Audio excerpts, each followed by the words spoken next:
Okay, today I'm going to be demonstrating elapsed time using a timeline. Okay, so our word problem is Josie is baking a cake. The cake has to be ready at 3:45. If she starts cooking the cake at 9:15, how long does she have to cook and decorate the cake?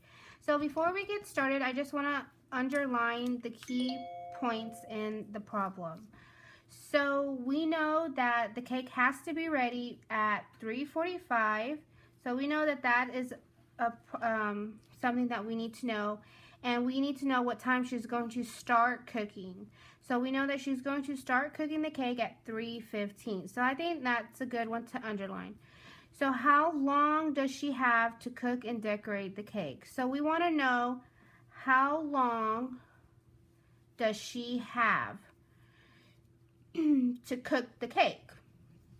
So we're going to be using this number line to find out how long. So right here we're going to start at 9:15. So I'm going to start right here and we're going to make it easy for us and we're going to make it to where we go to 10. So we know that there's 60 minutes in an hour. So we're at 9:15. So we're at 9 and this is our 15. So we're going to go ahead and add that 45 to get us to 10. So this is 9:15 and we're going to go to 10. So we're going to add 45 minutes. So that's 10. So we're going to go 11, that's 1 hour. 12, that's 2 hours. 3, 1, that's 3 hours. 2, that's 4 hours. 3, that's 5 hours.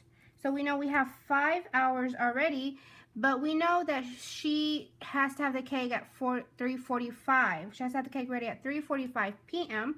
So we know she still has a little bit of time left.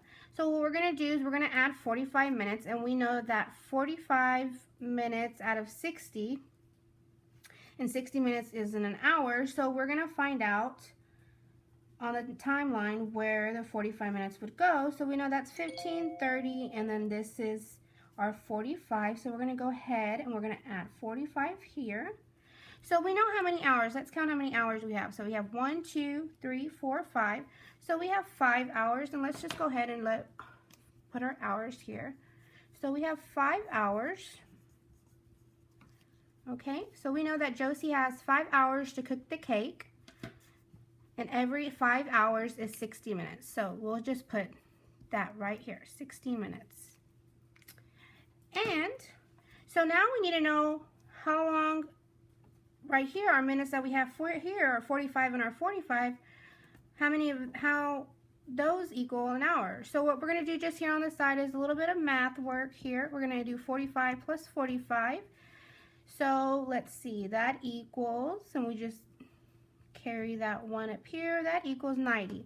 So we know that if 60 minutes equal 1 hour. So we're going to subtract 60. So that leaves us with 30. So we know that there's 1 hour and 60. So we know that adds another hour. So we're going to add 1 more hour. So that equals 6 hours. So let's see what's left. So 30 minutes is left. So we know that Josie has 30 minutes left. So she has in all, and now let's just erase this so that way we don't have to get confused or anything, and we'll write it in a different color. So we know that Josie has 6 hours and 30 minutes to cook and decorate her cake.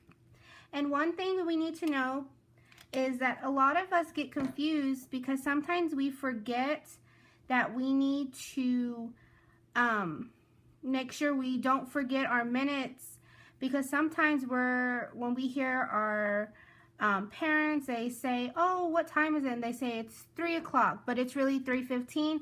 And sometimes we forget that we need to add those minutes, because those minutes do make a difference. So that's one thing that we sometimes tend to forget. And sometimes we're in a rush and we're like, oh my gosh, it's 3 o'clock, but it's really 3:05. Those minutes do count, and those are the minutes that make up the 60 minutes. So we do need to take that in consideration. So that is one thing that a lot of us do forget. So that's one misconception that a lot of us need to work on.